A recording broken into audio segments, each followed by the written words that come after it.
দেশের অন্যতম বৃহৎ ধানের বাজার ব্রাহ্মণবাড়িয়ার আশুগঞ্জ মোকাম। এখানে প্রতিদিন গড়ে 1 লাখ টন ধান বিক্রি হয়। চলতি ইরি বোরো মৌসুমের শুরুতেই মোকামে আসতে শুরু করেছে নতুন বোরো ধান। সুনামগঞ্জ, মৌলভীবাজার, হবিগঞ্জ, ব্রাহ্মণবাড়িয়া সহ বিভিন্ন এলাকার ধান এ মোকামে আসে। সকাল থেকে দুপুর পর্যন্ত চলে বেচাকেনা।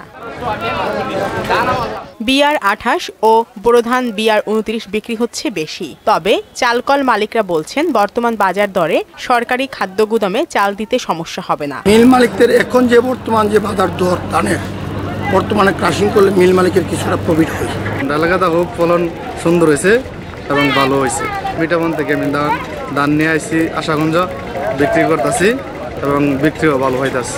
ইটনা মিঠাবন ওই দিক থেকে অঞ্চল থেকে আসে ধানগুলো, কোটি কোটিটা বেচা কেনা হয় প্রতিদিন। এখানকার ধান কুমিল্লা, নোয়াখালী, চাঁদপুর ও ফেনী সহ দেশের বিভিন্ন স্থানে সরবরাহ করা হয় বলে জানালেন এই কর্মকর্তা। এবছর যে পরিমাণ ফলন হয়েছে আশা করতেছি আমরা 100% শতভাগ সফল হব।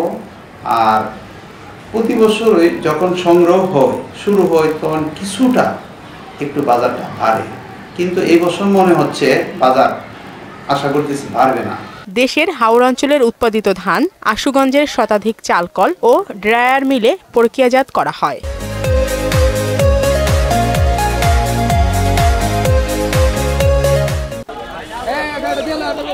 শারমিন স্বর্ণা, মোহনা সংবাদ।